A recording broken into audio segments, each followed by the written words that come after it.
Friend, welcome back to my channel प्रीतीचा आपले 92 या माझ्या चॅनलवर तुमचं सर्वांचं मनापासून स्वागत आहे।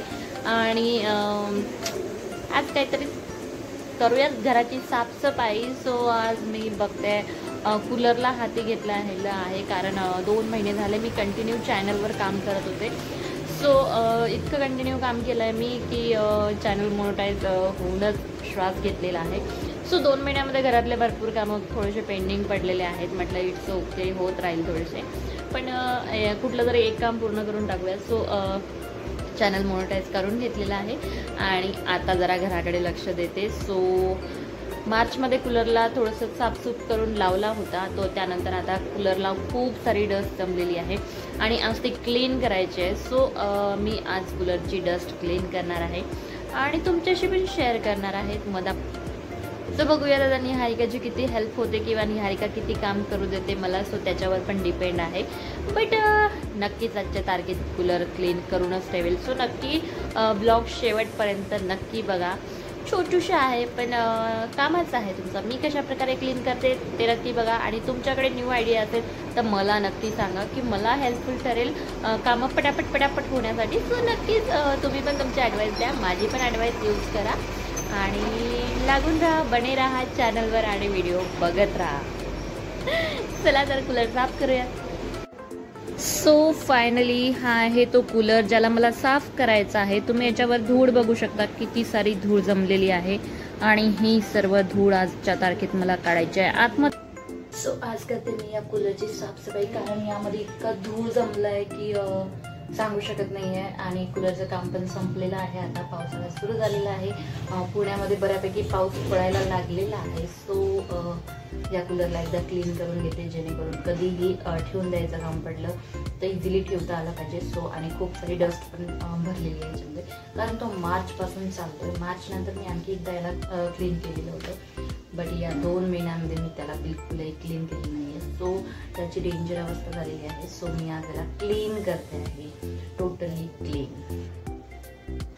ते पण धूळ आहे आतमधली, रात्री निहारिकाच्या पप्पांसोबत मिळून क्लीन करणार आहे, बट आता हे टार्गेट मीच थोडंसं कंप्लीट करणार आहे कारण खूप बाहेर धूळ जमलेली आहे आणि ही धूळ मी या ब्रशने काढणार आहे। So cleaning program start brush के साथ। सो नक्कीच बघा शेवटपर्यंत मी कशा प्रकारे क्लीन करते आणि खरंच टार्गेट मोठा आहे, बट करूयात काहीतरी कारण रात्री पण काढून साफ करावी लागणार आहे।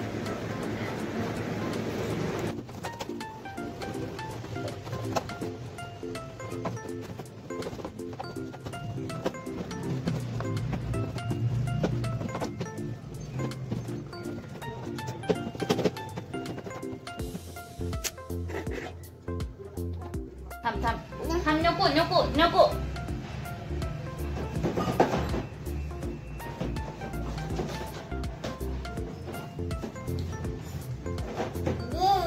कशाला तू कन्या साफ, तुला करायचंय साफ करायचं आहे। ओ माय गॉड, धुडू आहे धुडू। ठीक आहे ना, कडू लागले मला थोडे शर्ट।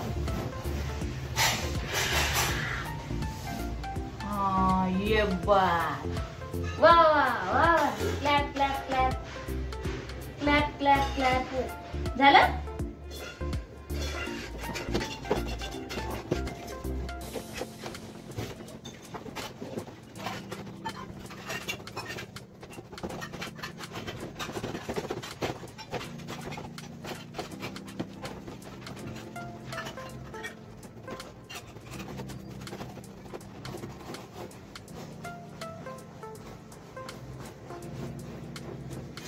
काय करते तू निहारिका?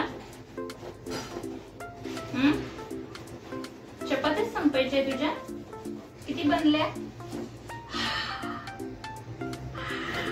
चपाती दाखव, चपाती तुझी।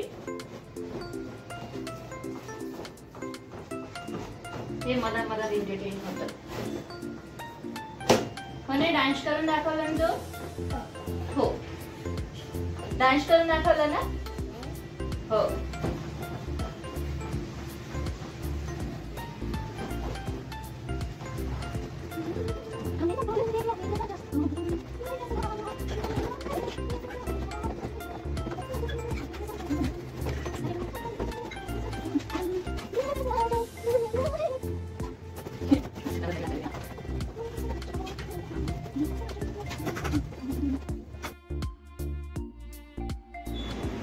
सो झाली बाबा एकदाची धूळ काढून आणि खरंच खूप सारी धूळ निघालेली आहे.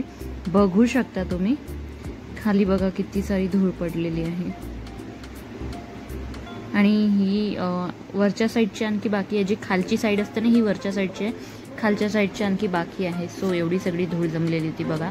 आणि ब्रशच्या साहाय्याने खरंच खूप चांगल्या प्रकारे क्लीन होते. सो तुम्ही नक्कीच करून बघा ही आयडिया आणि क्लीन करा. आणि निहारिकानी पण थोडीशी हेल्प केली मला या मधामधात. So thank you Niharika. आणि निहारिका अशीच मधामधात हेल्प करत राहते मला. ओ माय गॉड. आता बघा निहारिका इथे ब्रशने पण हेल्प करणार थोडीशी.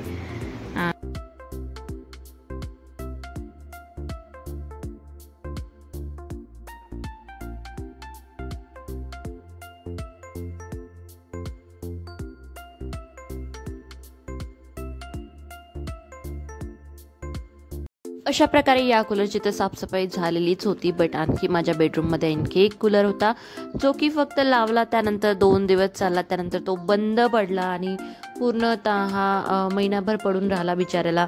कुणीही बघितलं नाही नंतर. सो त्यालाही मी आता काढून टाकते आहे, ज्याने की फायदा काहीच नाही झाला बट उगाच मला त्रास दिलेला आहे आणि फरशीला डॅमेज केलेला आहे. सो नक्कीच तुम्ही बघा की फरशीला डॅमेज कसं केलं आणि मी कसं त्याला क्लीन केलं आणि काहीच काम नाही पडलं यार या कूलरचं. खरंच विदाऊट काम लागलं आहे मला. But it's okay. बट आता याला साफ तर करावं लागेल. सो बघा मी आता कसं साफ करते याला. किती घाण झालेलं आहे. सो साधं तर असं काही निघत नव्हतं. मग मी दिमाग लढवला आणि सो चांगल्या प्रकारे साफ केलं. सो बघा clean clean clean. Oh my God I am on. So अशा प्रकारे क्लीन झाला. आणि नंतर मी सगळे आउटफिट्स काढून ठेवले होते की मला आज शॉर्ट्स बनवायची करून. बट इतके सगळे आउटफिट्स काढले. नेहमीच आहे माझं, मी काढून तर ठेवते बट बनवणं एकावरही होत नाही किंवा एखाद्या याच्यावर बनवते. सो मी फक्त याच्यातल्या एका याच्यावर आउटफिटवर शॉर्ट्स बनवले, बाकीचे असेच पडून राहिले 2 दिवस. आणि नंतर हे बघा तेव्हा मी काय आउटफिट सिलेक्ट करताना निहारिका बघा मस्ती बघा निहारिकाची. निहारिकाला अशी मस्ती करू दिली तर निहारिका दिवसभर खूप शांत आणि गुडगल सारखी खेळणार. बट जर निहारिकाला असे कारनामे करू दिले नाही तर निहारिका मग दिवसभर ओरडते. सो इथे गाद्या लावल्या की निहारिका खेळत राहते. आणि नंतर आम्ही आलोय 6 वाजता किचनमध्ये जेवण बनवायसाठी. बट इथे निहारिका करते ग्लास अरेंजमेंट, कारण निहारिकाला चढवलंय मी गॅस ओट्यावर. मला काम करायचं असेल तर थोडंफार मला तिला गॅस ओट्यावर घ्यावं लागतं जर घरी कोणी नसेल तर. आणि इथे आला होता फ्रीजवाला, त्याचं अनबॉक्सिंग सुरू होतं फ्रीजचं आणि त्या नादात माझं दूध उतू गेलेलं आहे. बट इट्स ओके, फ्रीज आलेला आहे. सो फ्रीजची अनबॉक्सिंग सुरू होती तेव्हा मी थोडंसं शूट घेतला. सो पूर्णतः तर नाही दाखवला आहे. सो नक्कीच लवकरच पूर्णतः शूट घेईल आणि टाकेल. सो त्यानंतर 2 दिवसांनी ब्लॉग हा 4 ते 5 दिवसाचा आहे. सो 2 दिवसानंतर आईबाबाला गावाला जायचं होतं. सो ट्रेन ट्रॅव्हल्स होती. सो आम्ही त्यांना सोडायला निघालेलो आहे. 7 वाजता निघालेलो आहे घरून. सो तेव्हाचा हा शूट आहे. आणि नंतर निहारिका बघा, निहारिकाला वाटतं की मला येणारच नाहीये. मी म्हटलं कारण त्या साईडने मला बसायचं होतं आणि बसता येत होतं. सो निहारिका ओरडायला लागली. सो फायनली आता आम्ही पोहोचलो आहे ट्रॅव्हल पॉईंटला. आणि इथे पाऊस सुरू होता, हलका हलका सुरू होता. बट इथे मला भुट्टा दिसलेला आहे आणि माझी खायची खूप इच्छा झाली. सो मी साहेबांना म्हटलं की मला भुट्टा खायचा आहे आणि ऑर्डर केला पटकन. आणलाय. इतका गरम होता ना की तरीही मी पटापट खात होती. बट थोडंसं नमक कमी होतं. इट्स ओके, मी मॅनेज करून टाकलंय. आणि नंतर मग आलेले आहेत निहारिकाचे अंकल आंटी. सो निहारिका बघा आता कशी अशी ना जसं काही तिला खूप मारपीट करतात तिचे आईवडील, असं आंटीला चिपकून बसलेली आहे. आणि इथे सगळेच आपापल्या ग्रुपनुसार गप्पा करत आहेत. कोणाचं काय तर कोणाचं काय. आणि हे बघा हिच्या या दोघींचं तर वेगळ्याच गप्पा शप्पा चालत आहे आंटी आणि निहारिकाच्या. सो अशा प्रकारे हा व्लॉग मी आज इथे एंड करते आहे. सो तुम्हाला निहारिकाची मजा मस्ती कशी वाटलेली आहे, माझा हा ब्लॉग कसा वाटलेला आहे ते नक्कीच सांगा. इथे आम्ही 8:15ला आईवडिलांना सोडल्यानंतर इथे आम्ही निहारिकाला अंकल आंटीशी मजा मस्ती करताना छान वाटत होतं, कारण निहारिका बाईक स्टार्ट करायचा प्रयत्न करत होता आणि मी शूट घेत होती. सो अशा प्रकारे आजचा हा व्लॉग बनवलेला आहे मी. तुम्हाला कसा वाटला नक्कीच सांगा. आणि अजूनपर्यंत चॅनलला सबस्क्राईब नसाल केलं तर नक्कीच सबस्क्राईब करा, लाईक करा, शेअर करा, कॉमेंट करा. आणि तुमच्या सपोर्टची खूप गरज आहे. सो असाच सपोर्ट करत राहा. भेटूयात नेक्स्ट व्हिडिओमध्ये. तोपर्यंत बाय.